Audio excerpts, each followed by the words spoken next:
Hey guys, Ryan Feroz Moto here. Today I'm going to talk about my ownership experience of owning a 2021 manual G80 M3. I've had this car for a little over a year now and racked over 17,000 miles.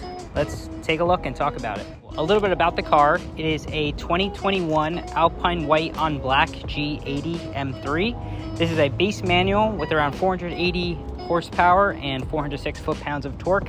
I got this car with about 9,400 miles. I'm currently just about to hit 26,000, so a little over 17,000 miles I've put on this guy, and so far I think it's a very, very tasteful spec. With it being Alpine White on black, you know, the old Panda or Stormtrooper look, I think it looks really great, especially with all the black accents that complement the Alpine White color ever so nicely. I'll be laying over some B-roll here for you guys to see, but it has the blue brake calipers, a lot of the chrome accents that the base come with, which I actually come to really like. This does not have the shadow line package, so the laser lights and other aspects of the car aren't completely blacked out, but I've come to really appreciate it since every G80 you see out there technically has that blacked out package.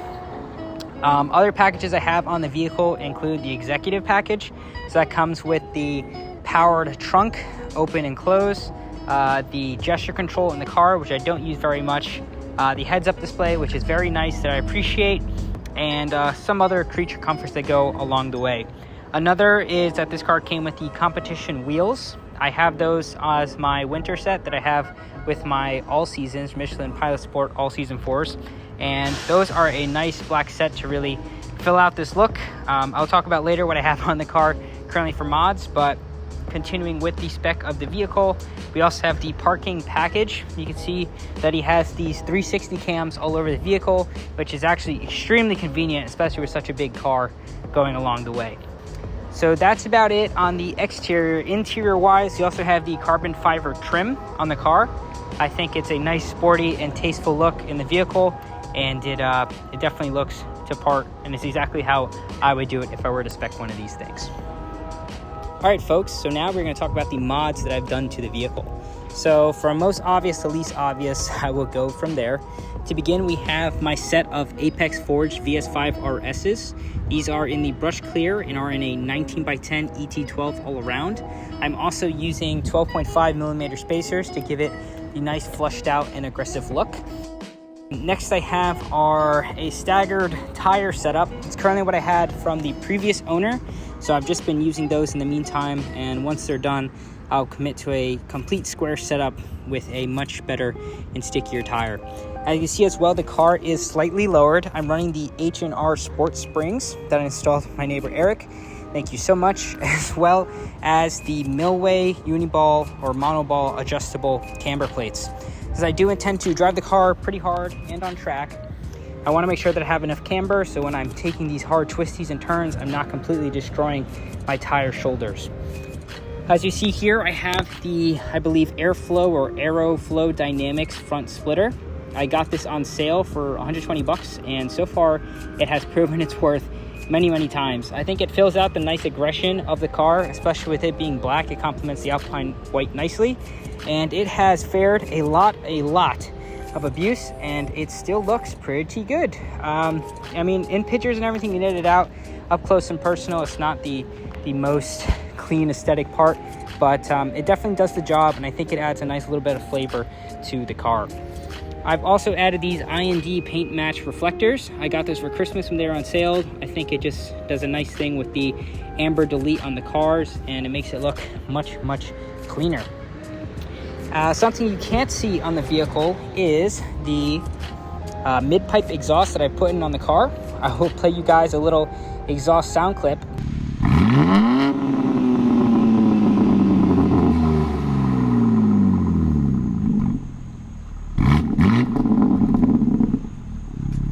But I think it is the perfect amount of flavor that the car needed to really wake her up when you're going on throttle.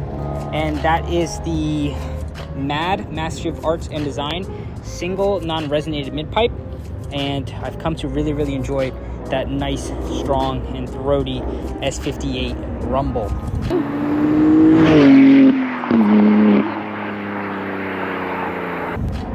So that's about all the mods that I've done to the car. If I forget anything, I'll definitely add them. But overall, I'm going for a nice OEM Plus aesthetic, and I think I have achieved that greatly. I get a lot of compliments on this car, especially with its looks, and I really love how this thing's coming out to be. Another thing that the previous owner had done that I didn't were these ceramic clear-like tints. I think it's the perfect amount of tint and hue that adds to the car. I am more of a fishbowl guy because I just don't want to deal with problems with the police, as well as not being able to see at night. So that's just a little about the mods done to the car. One thing to talk about, of course, with this car is its polarizing styling. With me being an owner of the M2 competition before, seeing this guy when it first rolled out, I was not completely sold. But when I saw this one in the dealer lot, especially with the colorway that it had, with how aggressive it was with the white and black, I instantly fell in love. The road presence of this vehicle is something truly astounding. When this pulls up behind you on the highway, a lot of people like to move over, which is kind of funny, but especially now that it's lowered and I have a bit more aggression with the front lip and everything, this car just has such a mean and aggressive stance that I've come to really, really love. Especially with the rear quarter panel hips, this car has such a nice, really just solid, complete look to it, especially the side profile. So overall, I think it's a very, very beautiful car. I know not everyone's going to agree, but I love walking up to this thing, seeing it when I park, look back, and generally am super infatuated. Things I don't like about the car are kind of far and few between. One of the most annoying things I find is every time you swap into a different drive mode, you get a pop-up on the screen that kind of gets rid of your directions or your CarPlay or anything that's on there. And that can become pretty annoying if you constantly keep swapping them out. Granted, not everyone does that, but if I go over hard pavement or I feel something coming up, I always swap into my comfort mode. And typically I'm riding in sport, since I would just love to have that agile handling and feeling, especially with the sport throttle mapping. So as I'm going through them a lot, it always constantly pops up. And other than that, small little gripe I have is the dash or instrument cluster. I do miss my M2 competition's circular analog tack.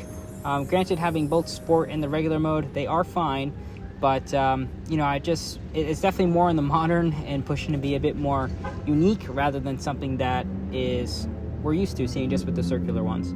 Another one is me being 5'6", with a pretty short torso. The heads-up display, I have it at the lowest setting, and I like to keep the seat low just to have the center of gravity down, but it is kind of hard to see at certain times with how low the actual heads-up display can be for my height.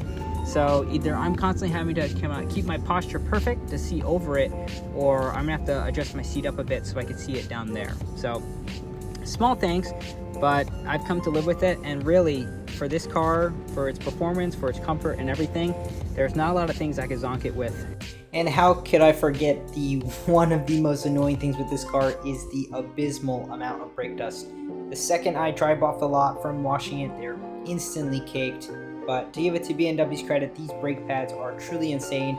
They've survived already 2 track days, and granted I'm not the fastest driver, with all the mountain runs, all the commuting I've done, they are wearing superiorly well. So I'm very excited to test out a different compound, but for an OEM setup, these are something that are quite amazing. Despite them squeaking like a school bus every time coming to a stop, they are a great performance compound and pad to live with, especially for my use of driving.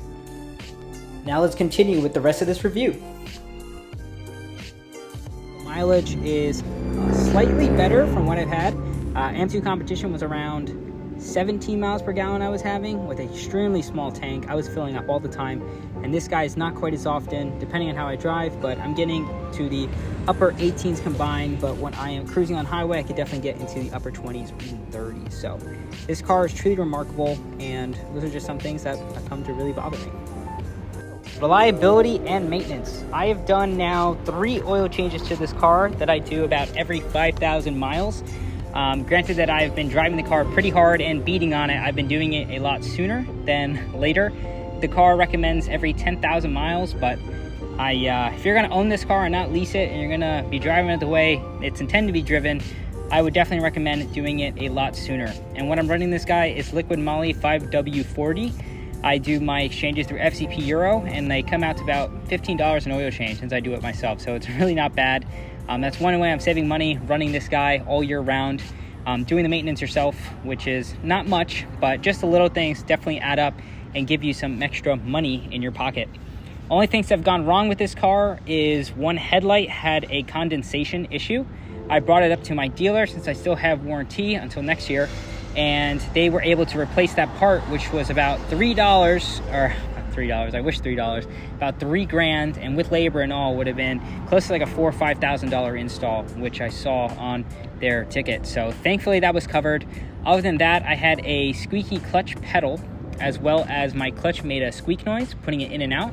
The spring was a little loose, I heard, and then they put like a felt lining on the dead pedal, and those are both been eradicated. So overall, the problems aren't super major. I mean, I know electrical problems are something that riddle and nightmare BMWs, but I have been really getting my money's worth with driving this thing, especially with the experience that I've brought it to, and so far it's been holding up very, very well, and I'm excited to see how well it does as I keep putting it through its paces. Now let's talk about how it's like to drive. As you guys know, with this being a manual transmission car, I have to deal with throwing my gears all day and every day.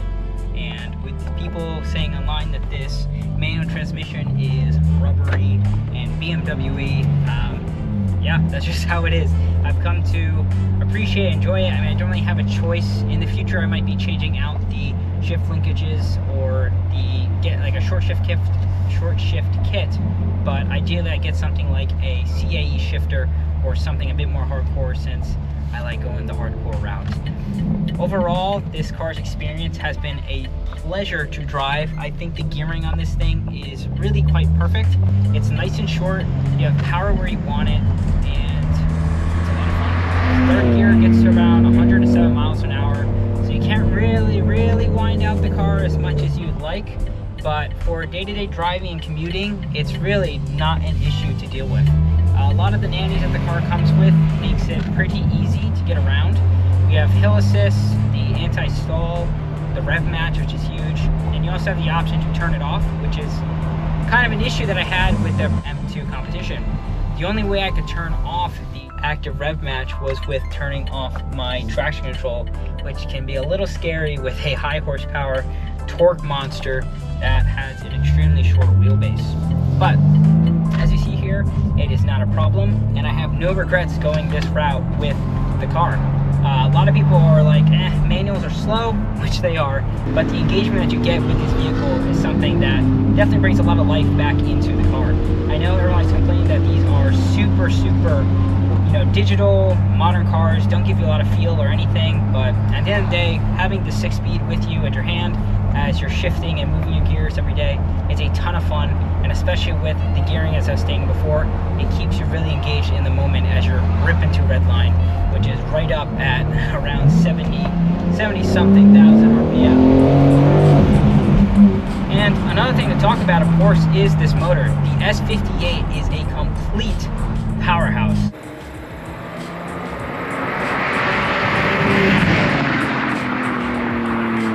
Compared to the S55, people say that engine is like a chainsaw, and I definitely agree. As a street car that's super torquey and fun to break up the wheels and kind of get sideways, it has its place, but in a more refined and mature way, this S58 just puts power down and it pulls like a freight train.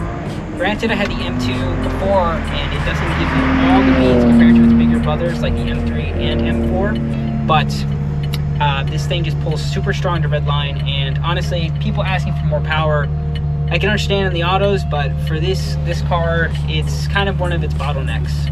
As we know, the clutch in this vehicle is only rated for so much horsepower and torque, so going that whole route with adding more just opens up a can of worms that I personally just don't want to deal with.